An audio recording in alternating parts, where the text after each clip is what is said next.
Kurnool bus దగ్ధమైన ఘటన నేపథ్యంలో తిరుపతిలో రవాణా పోలీసు అధికారులు సంయుక్తంగా తనిఖీలు చేపట్టారు. ప్రైవేటు ట్రావెల్స్ బస్సుల్లో ప్రయాణికుల సదుపాయాలు, వాహనాల ఫిట్నెస్, అత్యవసర పరిస్థితుల్లో వాహనాల నుంచి ప్రయాణికులు బయటపడేందుకు కల్పించిన సదుపాయాలను క్షుణ్ణంగా పరిశీలించారు.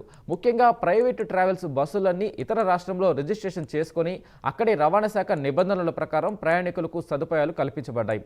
అదే మన రాష్ట్రంలో రిజిస్ట్రేషన్ అయిన ప్రైవేటు ట్రావెల్స్ బస్సులకు అత్యవసర సమయాల్లో వినియోగించే అలారం సిస్టమ్ ఉంటుందన్నారు. దీనిపై మరింత సమాచారం మా ప్రతినిధి రవివర్మ అందిస్తారు. ఘోర విపత్తు నేపథ్యంలో రాష్ట్ర వ్యాప్తంగా ట్రాన్స్పోర్ట్ విభాగం అన్ని రకాల చర్యలు చేపడుతోంది, తనిఖీలు నిర్వహిస్తోంది. ఈ తనిఖీల్లో భాగంగానే తిరుపతిలోని ట్రావెల్స్ వాహనాలన్నింటినీ కూడా పెద్ద ఎత్తున తనిఖీలు అయితే చేస్తున్నారు. మనం చూడొచ్చు, ట్రావెల్స్ వాహనాలకి ఫ్రంట్లో ఉన్నటువంటి డోర్ గ్లాస్ కూడా పగిలి ఉన్నది. అయితే ఇలాంటి వాహనాలని ఇవాళ వాహనదారులు, యజమానులు వాటిని నెగ్లెక్ట్ చేస్తూ ప్రయాణికులతో తీసుకెళ్తున్నారు. అయితే ఇలాంటి వాహనాలు కూడా ఏది గ్లాస్ డ్యామేజ్ అయినటువంటి వాహనాలను ఏది కూడా వాహన చట్టం ప్రకారం రోడ్లపైకి తిప్పకూడదని చెప్పే నిబంధనలు అయితే ఉంది. వాటిని అతిక్రమించి సైతం ఇవాళ వాహనాలు కొనసాగిస్తున్నారు. ఇప్పుడు మనం చూడొచ్చు, తిరుపతిలోని వాహనాలన్నింటినీ కూడా ట్రావెల్స్ వాహనాలన్నింటినీ కూడా క్షుణ్ణంగా తనిఖీలు చేస్తున్నారు. ఈ వాహనాల్లో ఎలాంటి సదుపాయాలు కల్పించారు, ఏంటి, ప్రయాణికులకు ఎంత మేరకు ఇక్కడ సదుపాయాలు కల్పిస్తున్నారు అనే దాని మీద కూడా అధికారులందరూ కూడా క్షుణ్ణంగా చెక్ చేస్తున్నారు. ఇవాళ మనం చూడొచ్చు, వాహనాల్లో సంబంధించి అంటే ట్రాన్స్పోర్ట్ డిపార్ట్మెంటు అలాగే పోలీస్ డిపార్ట్మెంట్ సంయుక్తంగా ఈ చర్యలు అయితే చేపడుతూ వస్తున్నారు. అయితే మనం ఇక్కడ ఏఎస్పీ గారు మనతో ఉన్నారు, వారిని అడిగిన సార్ ఇవాళ ఎలాంటి తనిఖీలు చేస్తున్నారు, ఏంటి? ఈ మన కర్నూలు జిల్లాలో జరిగినటువంటి బస్సు దుర్ఘటనలో చాలామంది ప్రాణాలు కోల్పోయారు.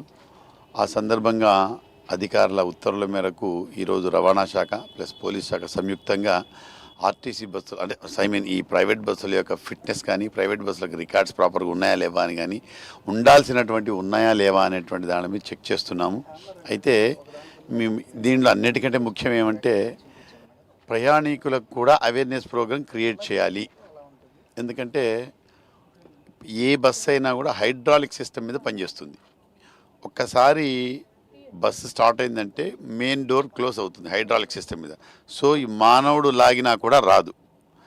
అయితే ప్రయాణికులు ప్రమాదం ఎప్పుడు జరుగుతుంది, ఎలా జరుగుతుంది అనేటువంటిది ఎవరి చేతులు లేదు.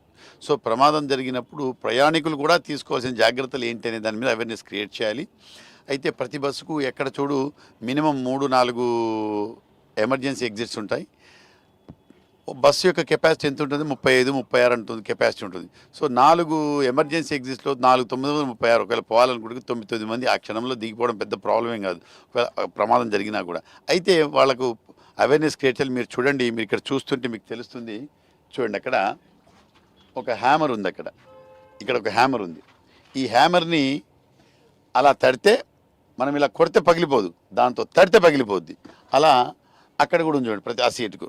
సో ఆ హ్యామర్ తీసుకొని పగలగొట్టి మనుషులు అప్పటికప్పుడు దానిలో ఉంచి దూకేసి ప్రాణాలు కాపాడుకోవచ్చు. సో ఇలాంటి ప్రోగ్రామ్ మామూలుగా మనం ఫ్లైట్స్లో ఏం చేస్తారంటే హెయిర్ హోస్టెస్ ఫ్లై అయ్యే ముందు చెప్తారు, అయ్యా ఇక్కడ మీకు దీంట్లో ఇది ఉన్నాయి, దీంట్లో ఇక్కడ ఎమర్జెన్సీ డోర్స్ ఉన్నాయి, మీరు ఇక్కడ ఫ్లై జాకెట్స్ ఉన్నాయి, లైఫ్ జాకెట్స్ ఉన్నాయి, మీరు వేసుకోవాలి, ఇలా ఒకవేళ ఫ్లైట్ కనుక సీలో దిగితే ఇలా చేయాలి అలా చేయాలని మొత్తం చెప్తారు. సో అదేవిధంగా బస్సు క్రీవ్ కూడా ఏం చేయాలంటే ప్రయాణికులకు అవేర్నెస్ క్రియేట్ చేయాలి.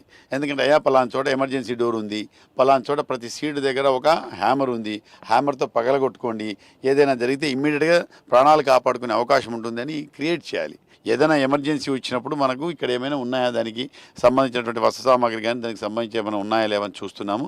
అదేవిధంగా ప్రయాణికులను కూడా అవేర్నెస్ క్రియేట్ చేయడానికి ప్రయత్నం చేస్తున్నాము. ఓకే, అలాగే రవాణా శాఖ అధికారులు కూడా మనతో ఉన్నారు, వారిని అడిగి కూడా తెలుసుకుందాం. ముఖ్యంగా రవాణా శాఖ నిబంధనలను పాటిస్తున్నారా, వాహనదారులందరూ కూడా పాటిస్తున్నారా, ఎలాంటి ప్రయాణికులకు ఎలాంటి సదుపాయాలు అయితే కల్పిస్తున్నారు అనే దాని మీద కూడా వారిని అడిగి తెలుసుకుందాం. మేడం నమస్తే. ఇవాళ ఈ వాహనాలు ఇప్పుడు మీరు తనిఖీలు చేస్తున్నారు, దీంట్లో ఎలాంటి సదుపాయాలు ఉంది, ఏంటి? ఇంకోటి ఏంటంటే ప్రయాణికులకు సదుపాయాలు కల్పించిన విధానంలో ఎలాంటి లోపభూయిష్ట ఉండేటి ఐడెంటిఫై చేశారు, ఏంటి మేడం? ఎనీ వెహికల్ అండి, ఫస్ట్ మనము మేము వెహికల్ రికార్డ్స్ చెక్ చేస్తాము, ఆర్సీ చెక్ చేస్తాము, సీటింగ్ కెపాసిటీ, సీటింగ్ ఉంటుంది, స్లీపర్స్ ఉంటుంది, దానికి తగ్గట్టుగా అది వాళ్ళు మెయింటైన్ చేస్తున్నారా లేకుంటే వాళ్ళు ఏమన్నా ఆల్టరేషన్స్ చేసుకొని బండి నడుపుతున్నారా అనేది చెక్ చేస్తాము. ఫిట్నెస్ ఉందా లేదా అనేసి ఖచ్చితంగా చూస్తాము.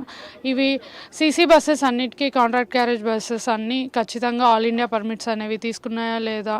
మన ఏపీ అనుకోండి, ఖచ్చితంగా మనము అంటే మన ఆఫీస్ నుంచి వాళ్ళు కట్టినా కట్టకపోయినా ఫోన్లు చేసి ఏదో ఒక రూట్లో మనం చెకింగ్లో అయినా కూడా వాళ్ళకి అలర్ట్ చేసి చేపిస్తాము.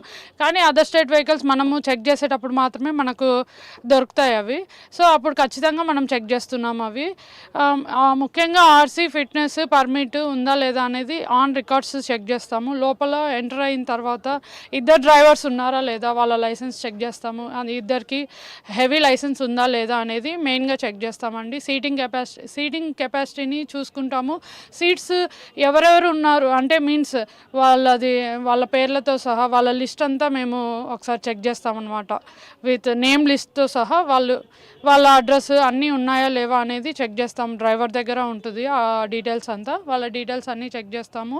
ప్యాసింజర్స్తో పాటు ప్యాసింజర్స్కి క్యాబిన్స్, అదే లగేజ్ క్యాబిన్స్ ఉంటాయి ప్రతి బస్సుకి, దాన్ని కూడా మేము చెక్ చేస్తాము. ఒకవేళ వాళ్ళు లగేజ్ చేసుకొని మనకి దొరికితే ఖచ్చితంగా మనం దానికి తగ్గట్టుగా ఫైన్ వేసి బండిని కావాలంటే సీజ్ చేస్తామండి. టైప్ ఆఫ్ వాళ్ళు చేసే అఫెన్స్ని బట్టి ఏ బండి అయినా కూడా నిర్మోహమాటంగా సీజ్ చేసే పరిస్థితి అయితే ఉంది. ఇది ప్రధానంగా వాహనాల యొక్క తనిఖీల్లో భాగంగా వాటిలో ఉన్నటువంటి లోపాలను ఐడెంటిఫై చేసి వాటి మీద ఫైన్ వేస్తున్నాము, అవసరమైతే వెహికల్ని కూడా సీజ్ చేస్తున్నామని చెప్పేసి కూడా ఆర్టీఓ అధికారులు అయితే స్పష్టం చేస్తున్నారు. ఆ దిశగా రాష్ట్ర ప్రభుత్వ సూచనల మేరకు రవాణా శాఖ అధికారులు క్షుణ్ణంగా తనిఖీలు అయితే చేస్తున్నారు. ఆ మేరకు ప్రతి ట్రావెల్స్ వాహనాన్ని కూడా తనిఖీలు చేసి చర్యలు అయితే చేపడుతూ వస్తున్నారు. ఇప్పుడు మనం చూడొచ్చు, అంటే ఇంకా వాహనాల ఇప్పుడు సీట్ల కాడ కూడా కొన్ని ఎక్విప్మెంట్స్ కూడా లేవని చెప్పేసి కూడా ఇక్కడ ఐడెంటిఫై అవుతుంది. వీటన్నిటిని కూడా క్షుణ్ణంగా తనిఖీలు చేస్తున్నారు. మేడం చెప్పండి మేడం. ముఖ్యంగా ఇంకొకటి అండి, ఇప్పుడు రీసెంట్గా జరిగిన ఇన్సిడెంట్ ప్రకారము మనకి 2023 తర్వాత నుంచి రిజిస్టర్ అయిన వెహికల్స్ అన్నిటికీ మనము ఎఫ్డిఎస్ సిస్టము